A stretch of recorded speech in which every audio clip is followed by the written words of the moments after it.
Well, maybe you sensed it, that feeling that you're being watched. Well, the state has laws against stalking on the books, making it a felony. But what if police don't recognize it? And what if it's a complete stranger who's bothering you? Tonight, Joe Conger and the I-Team investigates. Cynthia Verbeff is moving.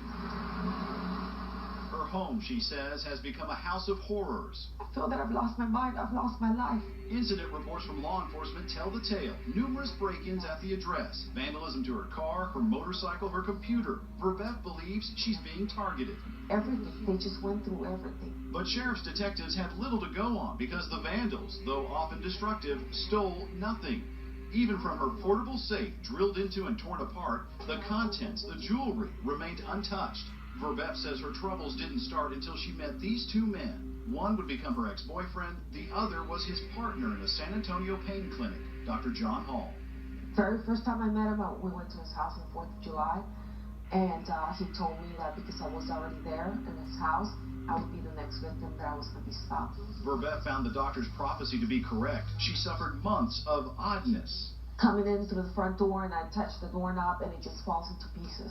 Lights left on, doors open, furniture moved, her clothes dryer disassembled. Her friends say they noticed the strange happenings. They tell the I-Team they even witnessed a gas oven left turned on. As soon as you walk in the house, you'd smell gas in the house. So the whole house smelled from gas.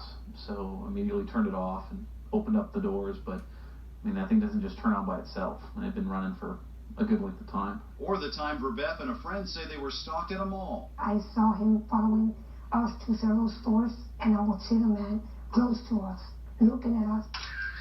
The girls had the presence of mind to snap a photo with their phone. Verbeff says all these happenings culminated in an assault. The 39-year-old believes someone drugged the food in her home and returned later to rape her. I know something happened to me because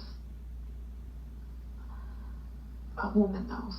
She filed a report and was briefly hospitalized with signs of sexual assault. Dr. Hall says what Verbeff describes is known as gang stalking. Indeed, he writes about it in his book, A New Breed, Satellite Terrorism in America. Verbeff is not alone. Others in San Antonio have contacted the I-Team and described similar types of occurrences. The urine arsenic is above normal. We shouldn't have arsenic. Linda Johnson says someone poisoned her water supply with heavy metals in northwest San Antonio. Then there's her story about the bracelet that went missing, then reappeared. Police, she says, have stopped listening to her. And like Verbeff, she too believes she's been sexually assaulted, although she never filed a police report. I've gone to doctors many times, and I've been to the Rape Crisis Center for Counseling, yes. Many of these so-called victims of what Hall describes as gang stalking meet up on the internet, finding comfort and information from others who say they too suffer from electronic stalking, mind control, and even rape. Loosely defined, gang stalking is where organized groups target and harass unwilling victims to the point of paranoia, leaving the victims to deal with skeptical family members and skeptical law enforcement. This isn't stalking done by a former spouse or former boyfriend or someone that you know that's disgruntled at you, but stalking is being done by total strangers in an organized fashion. And some internet links take you here to the book mentioned earlier, written by Dr. John Hall. The book is fact. It's not a book of fiction. What I've wrote about is an isolated story here in San Antonio. Dr. Hall says it is a story about himself and the harassment and rapes his ex-girlfriends allegedly suffered beginning in 1996. Dr. Hall believes the people behind it are well-organized operatives using government satellite technology to terrorize him and other victims. All voicing the same complaints: organized stalking, weird electronic disturbances going on in their homes. Most of the women are complaining of drugging and sexual assault. So it's a big national problem. Verbeff bought the book, and what she read, she says, caused her stomach to turn, because within the chapters in the story, she found similarities to her own situation. I pulled out the book and I started reading it. I'm like, oh my God, it's exactly what's happening. It's like turning the pages of your own story. Everything.